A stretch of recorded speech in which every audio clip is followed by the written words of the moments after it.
Chapter 21. Bill.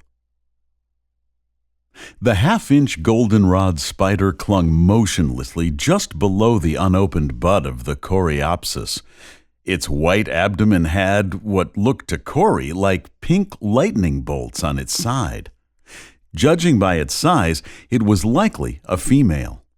If he waited long enough, Corey was sure he'd be able to watch her feed. Lying on his stomach in the grass, he was set to wait for hours. He didn't need to wait long. A woolly bear caterpillar moth flew past, circled around, and landed on the top of the bud. Corey watched intently as the spider, making almost imperceptible movements, crept closer and closer to its intended prey. As the spider rounded the curve of the bud, the moth began to show signs of nervousness. The spider moved close enough to strike. Corey watched without breathing. "Hey, what are you doing down there, kid?" a loud voice shouted from only a few feet away. Corey jumped, twisted, and gasped all at the same time. In a panic, he quickly tried to identify the large man standing over him. Still on the ground, he began to move away, while not taking his eyes off the stranger who had just set a large pack on the ground. "Who are you?" Corey asked angrily. "I'm sorry, I didn't mean to scare you," the stranger said. "It just took me by surprise seeing you here." "Who are you and what are you doing here?" Corey asked again.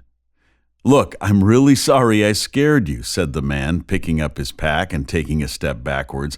"I'll come back some other time to finish my work." Before he turned to walk away, he added, "My name is Bill Whitehorse." "You're that guy who wrote the Prairie book, aren't you?" Now it was Bill's turn to be surprised. How in the world does a little kid know something like that? Corey stood up and brushed the dead grass off his clothes. "I'm not a little kid, and I know more than you think."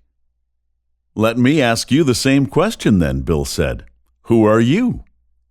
Corey stepped forward and extended his hand. "I'm Corey Nelson. I'm staying just down the road."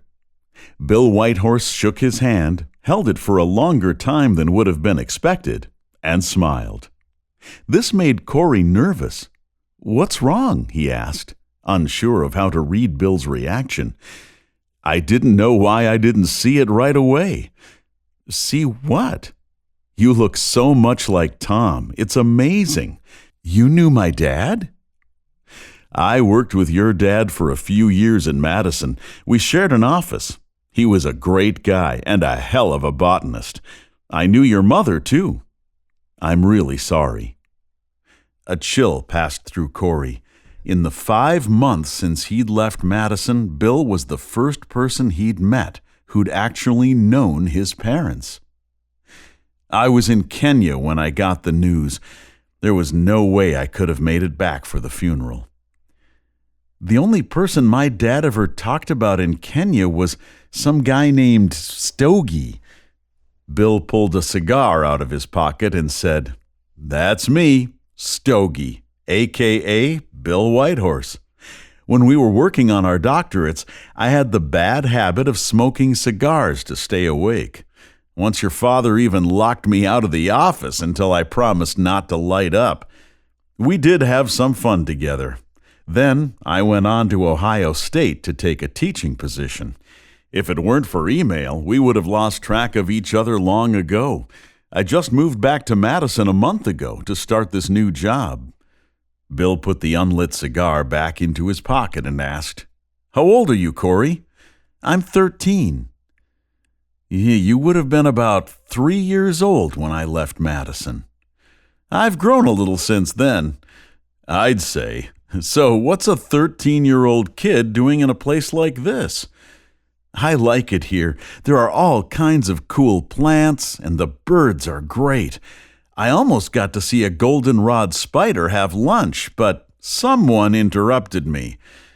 Dr. Whitehorse knelt down to examine the spider, still sitting on the flower bud. Turning to Corey, he said, "I really am sorry about that." "What are you doing here?" Corey asked. This is one of 10 prairie sites I'm studying across the state. You would have known that if you'd read the book. I've never seen the book. I've just heard about it. The plan is simple. I'll be visiting each site about once a week from now until the snow flies, taking field notes on the animal activity I see.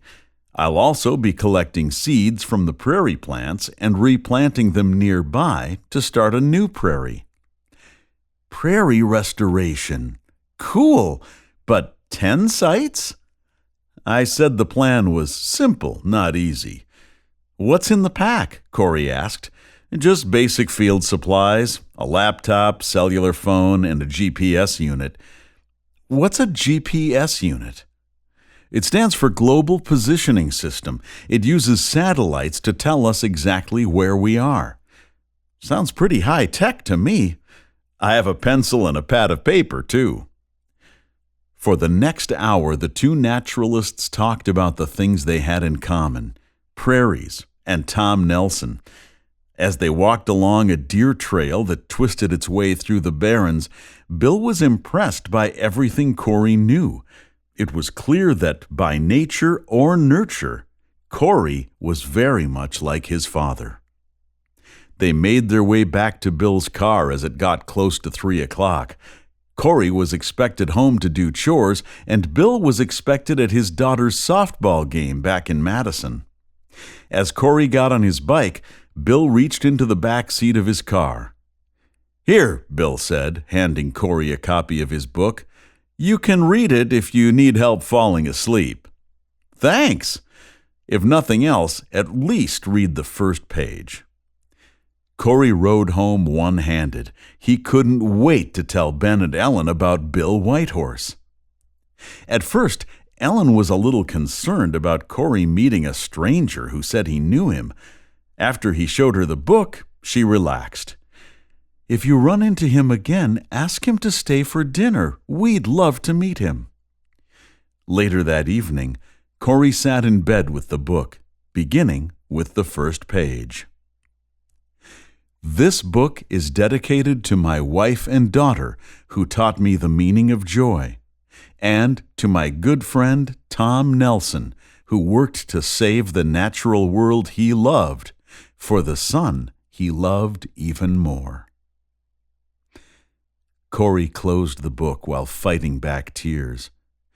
He suddenly found himself missing his parents more than he had in a long time. He quickly got dressed and went downstairs. Ellen was sitting on the sofa watching TV as Corey sat down next to her. She put her arm around him without saying a word. 4 days later, just before 9 in the morning, Ellen heard a knock on the kitchen door. As she opened it, a tall man with a backpack said, "Hi, my name is Bill Whitehorse. Is Corey home?" "Oh, hello there. Corey told us about you. Come on in. Can I offer you a cup of coffee?" "Sure, sounds great." "Corey's in the barn. He should be back in a minute." "Actually, I'd like to talk to you first." Bill Whitehorse had just finished explaining the reason for his visit when Corey walked in. The two naturalists greeted each other. "I thought I recognized your car. What's up?" "Well, I've got a problem I'd like you to help me with. It turns out that you were right. 10 sites are a lot of work. I'm looking to hire some talented people to help me out." "I'm in," Corey shouted. "Not so fast, sunshine," Ellen said. "What I need is to find someone who can identify prairie plants, collect seeds, and take decent field notes. Do you know anyone who fits that description?" "There's one name that comes to mind." "The job pays $5 an hour for 8 hours of work each week.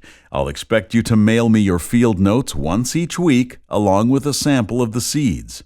So, do you want the job?" Corey looked at Ellen, knowing that the decision was not entirely his. "It's okay with me as long as you don't go overboard with it." "Way cool!" Bill and Corey went over some details about how to collect seeds and complete the field notes. Bill offered Corey a laptop to take his field notes with, but he immediately turned the offer down. "Computers and I just don't get along," he said. "If you change your mind, let me know." Bill drove away, and Corey planned to start his work immediately. "Hold on," Ellen said. "I want you to finish cutting the lawn and weeding the beans before you even think about heading out to the Barrens." Corey reluctantly left to complete his chores. By 1 o'clock in the afternoon, Corey was walking through the Barrens with a field bag and a notebook. He had to admit that things had definitely improved since school was out. Ben and Ellen were great. He still missed his parents, but the really bad nights didn't come as often. Bill Whitehorse treated him like a real botanist, and Steve and Wendy would be back in just a few days. Corey sat down in the tall grass and just let the world go by. The wind felt great as it blew through his hair. He saw a wood tick climbing on his jeans. He picked it off and held it in his hand, close enough to see all 8 legs. His dad had explained that they always like to climb up, so he pointed his finger upwards.